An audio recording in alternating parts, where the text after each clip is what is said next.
Joining me now to respond to that and to discuss Alberta, Canada's Premier, Danielle Smith. You know, I have to say, Premier, there is a sentiment here in Washington that you are a bit of a Trump whisperer, which is to say he appreciates very much your strong leadership. And I think he has this spot in his heart and in his mind that he has a carve-out mentality for what you're trying to do, because yours is a province that is very much in line with what this country wants to do, and that is bring energy to both of our countries.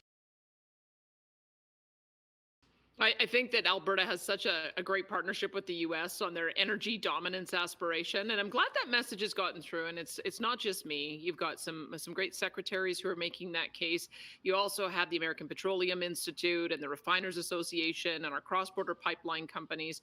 And I think that they really have managed to have the officials and the president see that getting discount oil and gas from Canada, upgrading it, and then having us buy back good American products. That's actually the kind of symbiotic relationship that we want to have. We just have to do a little more work to make that case across all of the other products that we have, because I think it's an equally good case about why Canada and U.S. should have most of our products remain tariff-free. You know what? And I'm glad you mentioned the tariff-free. And if I had more time, I'd talk about interprovincial tariffs, which you guys got to really work that thing out too. But that's another discussion for another time. But A similar story happened to a young man in the Pacific Northwest about 20 years ago.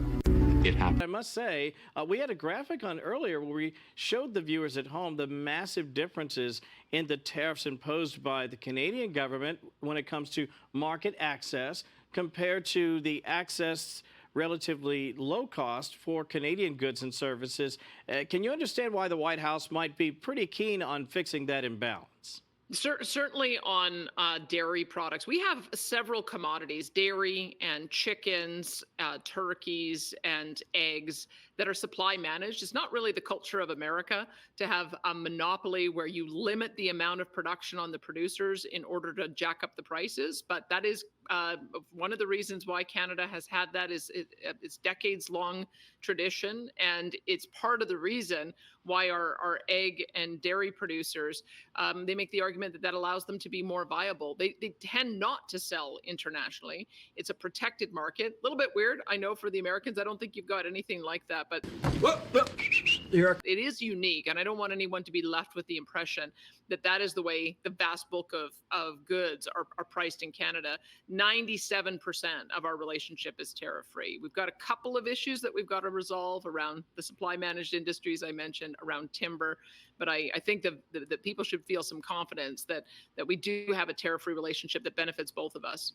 I think the overwhelming majority of the industries that we share with the Canadians, as you point out, frankly, do have relatively modest tariffs, if anything at all. And there are carve-outs, by the way, within CUMSA or USMCA, which I think would help.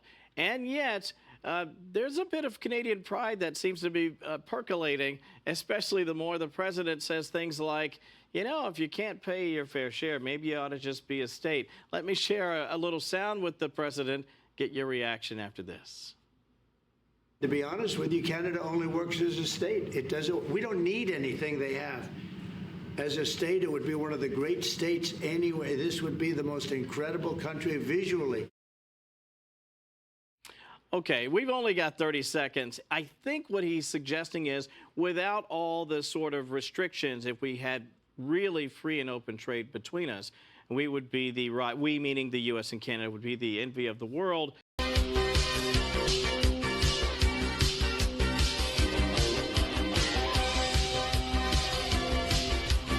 But at the same time, he may not be going about it in a way that, let's just say, lands well with my friends in Canada.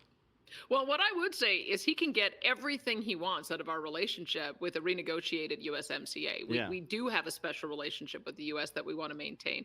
And there's all of the voices of the subnational governments, myself included, are trying to address that issue of our 2% NATO commitment. We know that that's a source of aggravation for the United States. Yes. We know we haven't been meeting that target. We know that the timeline is not aggressive enough. And I can tell you, we are unified in saying we've got to match the Americans on that. It's one of the expectations. And we have to to do it for our own self-interest as well. So that is very much a common or an active lobbying campaign in our country, and I hope we are able to meet that commitment.